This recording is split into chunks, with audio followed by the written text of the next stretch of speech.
Por mucha gente, Canelo Golovkin, después de varios años será finalmente. ¿Y cómo te sientes de enfrentar a Triple G en este combate y precisamente en la independencia de México? No, la verdad es que me siento muy bien, me siento contento de estar aquí, obviamente en estos días tan importantes para nosotros los mexicanos, poder representar a mi país, es un orgullo, y pues en una pelea tan importante también, la verdad que muy contento de regresar al cuadrilátero. So the question was, how are you feeling after years? People wanted this fight, this trilogy with Triple G, and how are you feeling facing him, on this important weekend of Mexican independence? Yeah, I feel great. Obviously, it's these dates are really important for Mexico, and I'm really proud to be able to represent Mexico in such an important fight. So you said yesterday that you felt this was going to be the biggest fight of your life. Could you just explain why you said that? One of the biggest fights of my life. I think because por la rivalidad que tenemos entre Golovkin y yo, creo que es una de las peleas que de las tres que vamos a tener, creo que va a ser la más importante. ¿Por qué? Porque él va a venir a dejar todo en esta última pelea, porque piensa que es la última y va a venir a dejar todo, entonces eso lo hace más peligroso y pues en mi caso también, ¿no? En mi caso también vengo a dejar todo arriba del cuadrilátero, a ganar y creo que por eso. And I think it's because of our rivalry, the rivalry that we've had out of the 3 fights. I believe this one will be the most important. And also, I think the fact that he's going into this fight thinking that it might be his last makes him even more dangerous. But myself too, I'm going to leave everything in the ring in this fight. Saúl, en esta pelea tú consideras que el lastimarlo, noquearlo y retirarlo es uno de tus más grandes objetivos, porque se ha hecho realmente personal para ti. Pues mira, en todas las peleas es mi objetivo, ¿no? Y en esta no es la excepción. Y aparte, pues por todo lo que es más personal, pues todavía más le pone ese extra, ¿no? Y entrené al 100% y estoy listo para hacerlo y trataré desde el primer asalto de terminar la pelea antes del 12. So del 12. The question was, how do you feel, with the rivalry in this situation? Do you feel like you really want to go in and hurt your opponent here and, and finish it within the distance before the 12 rounds? And Sal's answer was, obviously I go into every fight with that objective, and this is no exception. This has obviously become personal, so you might give that extra, but I'm 100% ready for this fight, and I've prepared that way. And from the first round, I'll be going in looking to get the stoppage.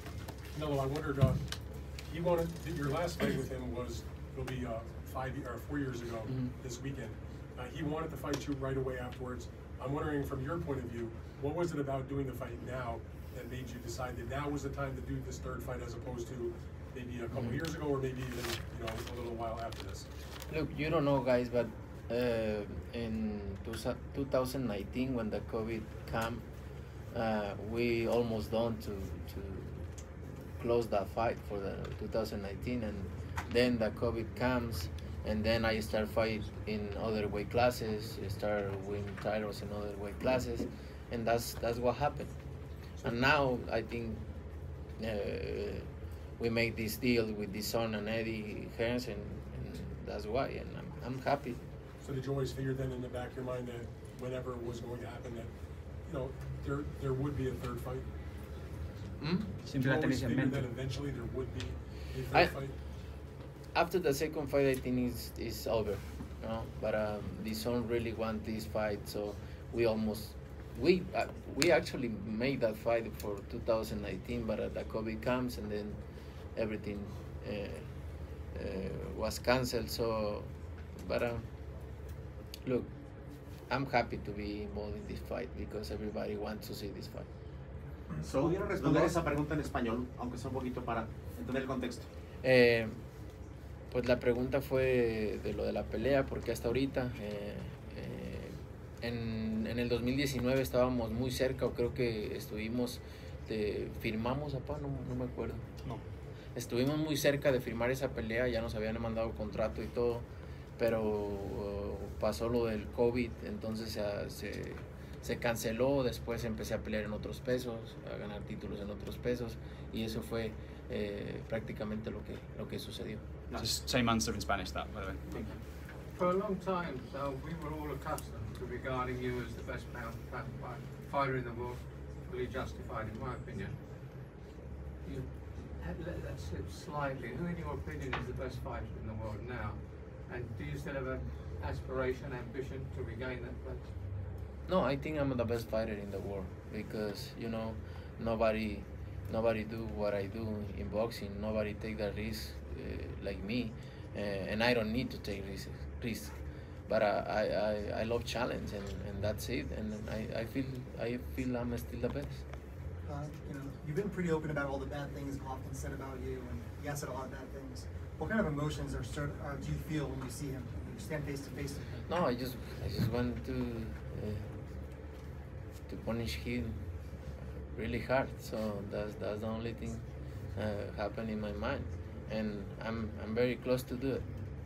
What is it about him in particular that you don't like? No, he pretend to be a nice person, and he don't. And he talk a lot of shit about me. That's why I don't like. He's a good fighter. He's a great fighter. That's for sure. But as a person, I don't think so. You were disappointed, but you said life goes on. I'm going to play golf in the morning. But that week that followed, did you feel a lot of pain inside? Yeah, of course. Nobody wants to lose. Nobody like to lose. I feel a lot of pain because I love what I do, and I don't want it to lose, right? But it is what it is. You need to keep forward and keep fighting. That's life. Has it made you even more intense and even more the hunger's come back? Yeah. Canelo, feel more hungry, more dangerous now. Saúl, han sido dos peleas muy cerradas las primeras. ¿Qué tienes que hacer diferente desde el campamento hasta el día que subas al cuadrilátero para precisamente que ya no sean tan cerradas y que... No, entrenar al 100% como siempre lo he hecho. No hay ningún secreto. Entrenar, estar física y mentalmente muy bien, eso me va a llevar a la victoria. Y obviamente en este momento me siento más maduro, con más confianza, me siento en mi momento, me siento más fuerte. Creo que esa es la diferencia.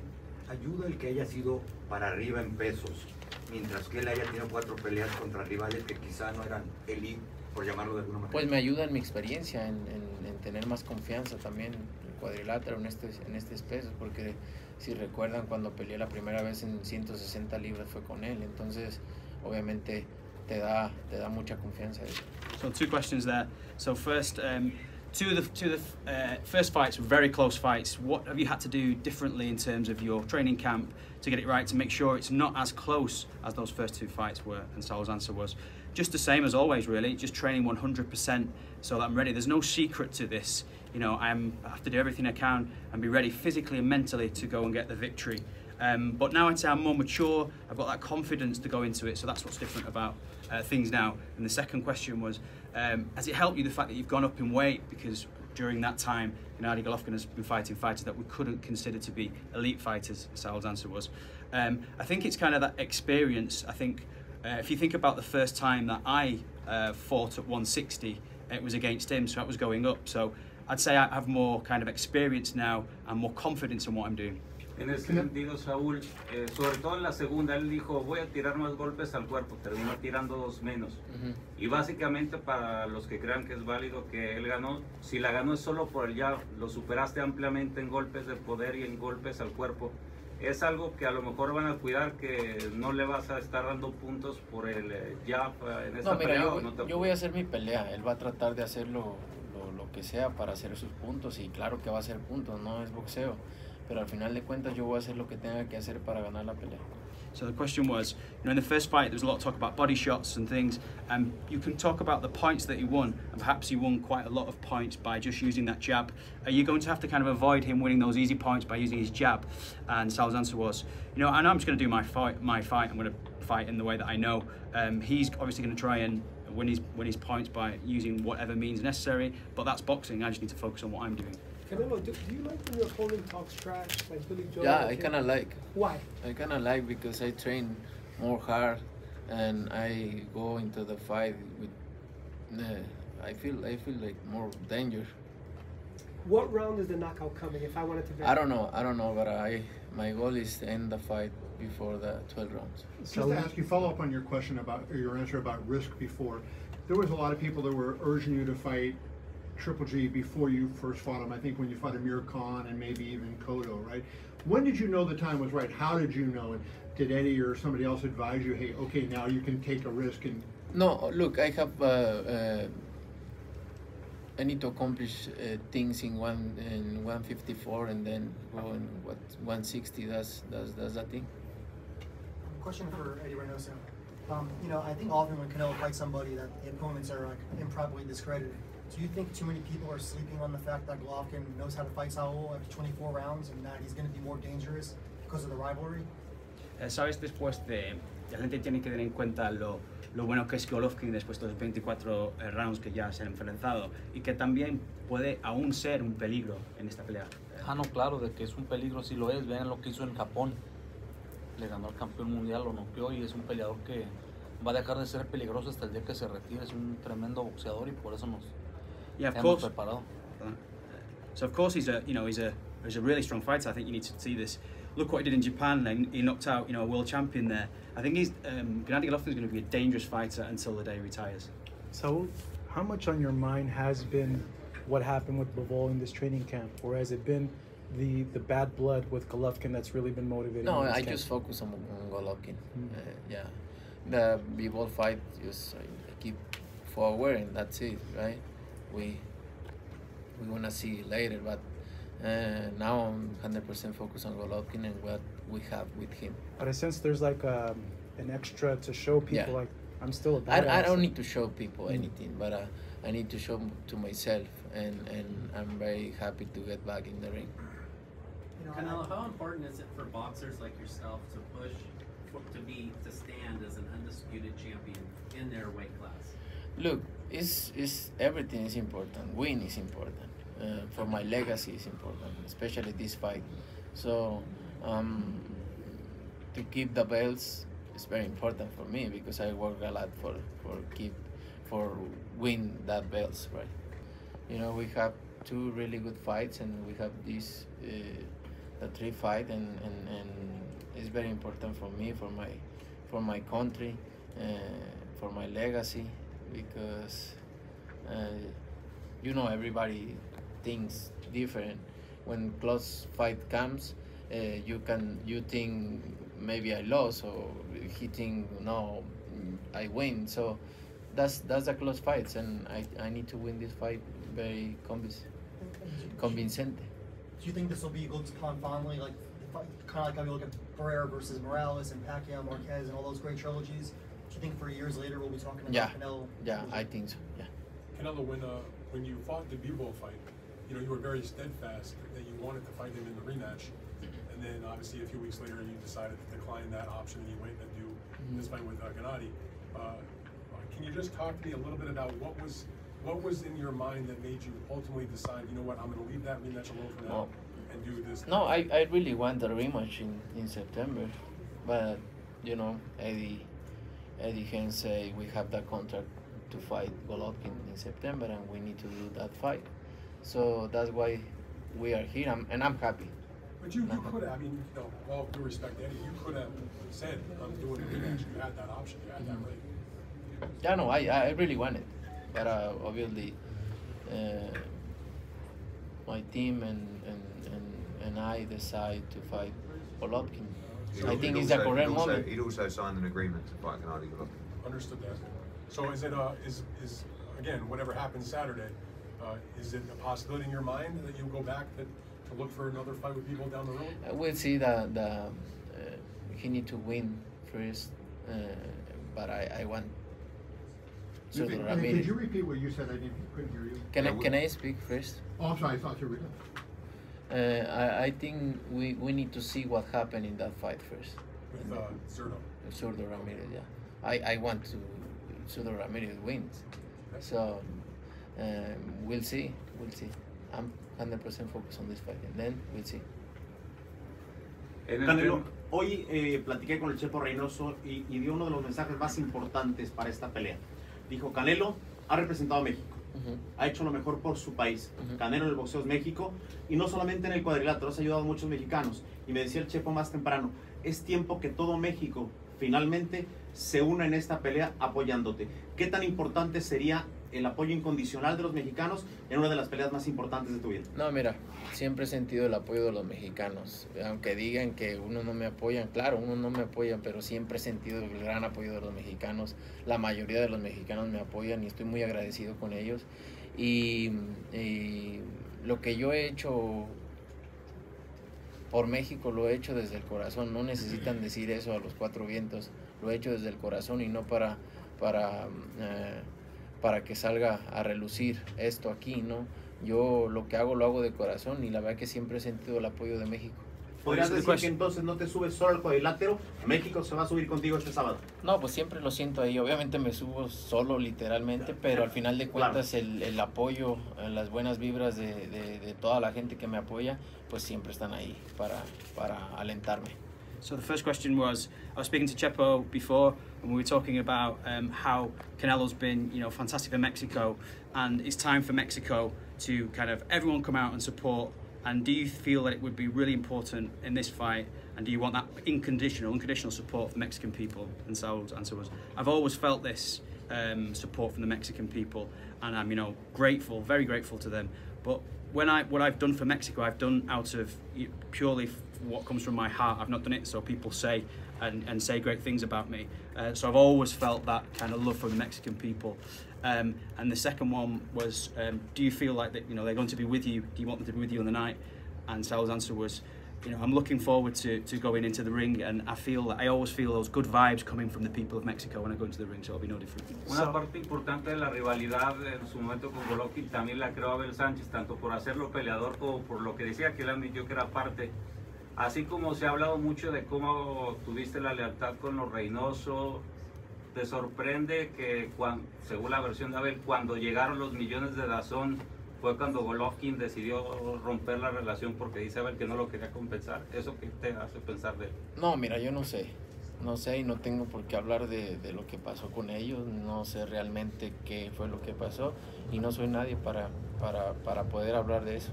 Pero coincides con Abel, que cree que han querido hacer un Golovkin más boxeador y que debe regresar a las bases del Golovkin agresivo si te quiere ganar.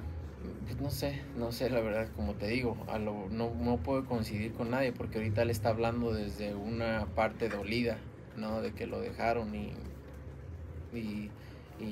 no puedo coincidir o no. Él al final de cuentas es un peleador ya hecho que va a hacer lo que tenga que hacer para ganar. ¿Cómo esperas a Golovkin? So there's a couple of questions there. So first it was regarding Abel Sanchez, and you agree, you obviously have freedom in your relationship with Eddie Reynoso, and he's your coach. And do you agree with what Abel Sanchez said about that when the millions came from DAZN, that Gennady Golovkin kind of left things there? And Sal's answer was, I don't know. I don't really want to comment on that. I don't know what the situation was. I don't know who to believe. So I don't really want to comment on that. And then the second question was about whether or not you feel that Abel said that Gennady Golovkin needs to go back to basics and do what he is, an aggressive fighter. Do you think that's true? That's what he needs to do? And Sal's answer was, I don't know. I'm not. I'm no one to talk about it. I think he's already kind of a made fighter. He's already does what he does, and that's what's always existed. And I think he'll just find a way and do whatever he wants. Moving up and down in weight takes a lot out of a fighter. Is this something you can keep doing, and how has it been cutting back to Superman? No, I feel my best in 168. That's what I feel my best. Was it hard? No, it's not that hard. Saul, it's hard, but I can do it. Saul, this rivalry with Golovkin has been so much a part of your career. I guess what emotions are going through you now that you're close to closing the chapter completely on this part of your career? No, I'm so excited to get back in the ring, and I'm more with Golovkin. All the things happen around, so I'm excited. Are you glad there's no Abel around, the trash talk? No. No? Did you like that? I don't care if Abel Sanchez or other trainer. I don't care. At the end of the day, it's Golovkin and I in the ring. We have 2 more minutes and we're done. There's a question here, Saul. ¿Cómo esperas a Golovkin arriba del cuadrilátero? ¿Un pasivo que va a buscar la pelea, agresivo? ¿Cómo lo esperas arriba del cuadrilátero? No lo sé. La verdad es que no lo sé cómo vaya a venir, si más agresivo o más boxeador, pero al final de cuentas nos preparamos para las dos cosas. ahora sí que el estilo que traiga es lo de menos. Nosotros nos vamos a tener que adaptar. ¿Crees que le afecte no tener a Abel Sánchez en su esquina? ¿Mande? ¿Crees que le afecte no tener a Abel Sánchez en su esquina a Golovkin? No, pues no le ha afectado en las peleas que ha tenido. Ha hecho grandes peleas, buenas peleas después de eso. No creo que le afecte. So 2 questions there. The first one was, what kind of Gennady Golovkin do you expect? Do you expect an aggressive Gennady Golovkin or one that comes in kind of tactically to box? And Saul's answer was, I really don't know. You know, I don't know whether he's going to come aggressively or he's going to come to box, but we've prepared for both styles and to be able to combat whatever style he comes. Saúl, Eddie, por favor, ¿puedes definir a este Canelo que pareciera una fiera herida? Tú como entrenador, ¿cómo sientes este Canelo que se ve como navaja para nosotros? No, viene motivado y con ganas de que ya sea el sábado. So the question was, how are you, to Eddie Reynoso, how do you see Saul at the moment? Is he kind of sharp? Is he in great shape? How do you see him? And Eddie's answer was, I see him really motivated and looking forward to going in the ring, with lots of willingness to get in that ring. I guess for 3 of you, who and we can go, Saul, Eddie, and Chepo.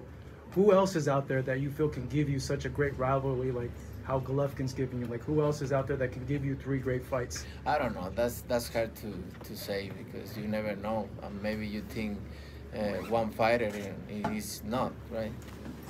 Eddie, ¿quién más queda donde tú piensas que puede dar un rival que puede dar 3 gran peleas a Saúl como Golovkin? No te entendí, la verdad. ¿Qué otro peleador piensas que podemos conmigo? ¿Se puede hacer otra trilogía? Sí. Pues hay varios. Primero hay que hacer esta, ¿verdad? Pero hay varios por ahí que se pueden hacer buenas peleas. Pero primero hay que hacer la primera y no hay que ver 3, ¿verdad? So hay muchos donde se pueden hacer buenas peleas. So there are various that can give great fights and put on great fights, but first we need to take care of this one, but there are many out there.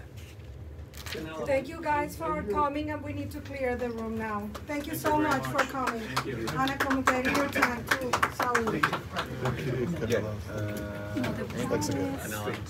No te pares, porque vas a hacer una vía Zoom de Insider. When you think about all the trilogies, there was a lot of hate in there, but at the end of the day, these guys came together and became like almost friends, like Ferreira and Morales. Do you think that'll happen? We'll see. Right, because that's what I think. After the second fight, he started talking. I'm good with that. Big respect though between both of you, right? Yeah. Like you respect him as a fighter. Thank you for your time. He's a good fighter.